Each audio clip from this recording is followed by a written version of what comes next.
إن الحمد لله وسلم على نبينا مصطفى محمد صلى الله عليه وسلم وعلى آله وصحبه أجمعين أما بعد أعوذ بالله من الشيطان الرجيم بسم الله الرحمن الرحيم സൂറ ബഖറയിൽ 104-ാമത്തെ ആയത്ത് അല്ലാഹു സുബ്ഹാനഹു വ തആല അജ്ജുമായി ഒരുപാട് ആയത്തുകൾ വിശദീകരിച്ച ശേഷം അല്ലാഹു തആല വേറൊരു വിശ്വാസ കാര്യം നമുക്ക് പഠിപ്പിക്കുകയാണ്. വമിനന്നാസി ജനങ്ങളിലുണ്ട് മയ്യുജിബക ഖൗലുഹു, നബിയെ അവരുടെ വാക്ക് താങ്കളുടെ അത്ഭുതപ്പെടുത്തും.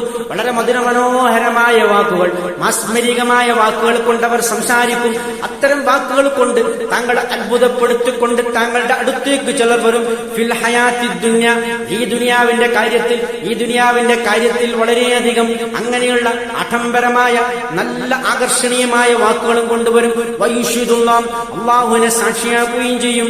അലാ മാ ഫീ ഖൽബിഹി, അവന്റെ ഹൃദയങ്ങളിലുള്ളതിനെ പറ്റി, അവന്റെ വിശ്വാസ കാര്യങ്ങളെപ്പറ്റി, അല്ലെങ്കിൽ അവന്റെ സത്യസന്ധത ബോധ്യപ്പെടുത്തുന്നതിന് വേണ്ടി, അവൻ പറയുന്ന കാര്യങ്ങൾ യാഥാർത്ഥ്യമാണെന്ന് യോജിപ്പിക്കുന്നതിന് വേണ്ടി വളരെ മധുരമനോഹരമായ വാക്കുകളും കൊണ്ട് മുഹമ്മദ് നബിയെ താങ്കളെ ആകർഷിക്കുന്ന രൂപത്തിൽ അങ്ങനെയുള്ള നല്ല വാക്കും കൊണ്ട് ചിലർ താങ്കളെ അത്ഭുതപ്പെടുത്തിക്കൊണ്ടുവരും. റസൂലേ വഹുവ അലദ്ദുൽ ഖിസാം, അവൻ അങ്ങേയറ്റം കഠിനമായ കുതർക്കിയാണ്. അവൻ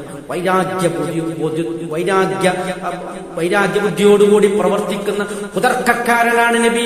ഒരിക്കലും അവന്റെ യഥാർത്ഥ വിശ്വാസമല്ല, അവന്റെ മനസ്സിൽ ഒന്ന് ഒളിപ്പിച്ചുകൊണ്ട് പുറത്ത് വേറെ പറയുകയാണ്. ചില മുഫസ്സിരീങ്ങളുടെ അഭിപ്രായത്തിൽ ആ കാലഘട്ടത്തിൽ ജീവിച്ചിരുന്ന മുനാഫികളെ കുറിച്ചാണെന്നും, അതല്ല ഖത്താദ റളിയല്ലാഹു അൻഹുവിനെ പോലെയുള്ള മുഫസ്സിരീങ്ങൾ പറയുന്നത് ഇത് എല്ലാ മുസ്ലിമീങ്ങൾക്കും ബാധകമാണ്. മുസ്ലിമീങ്ങളിലും ഇത്തരത്തിലുള്ള ദുഷ്ട മനസ്ഥിതി വെച്ച് പുലർത്തുന്ന എല്ലാ മനുഷ്യർക്കും ഇത് ബാധകമാണ്. അങ്ങനെയുള്ളവർ നമ്മുടെ കൂട്ടത്തിൽ ഉണ്ടാകാം. അത്തരം ആൾക്കാരെ സൂക്ഷിക്കണമെന്നും അവരുടെ വാക്കുകൾക്ക് ചെവി കൊടുക്കേണ്ടതില്ലെന്നും അതിൽ നിന്നും വിട്ടുനിൽക്കണമെന്നും അവരുടെ ചതിക്കുഴികൾ പെട്ടുപോകരുതെന്നും മുഹമ്മദ് നബിയെ മുൻനിർത്തിക്കൊണ്ട് ലോക മുസ്ലിമീങ്ങൾക്ക് അല്ലാഹു തആല ഉപദേശം നൽകുകയാണ്.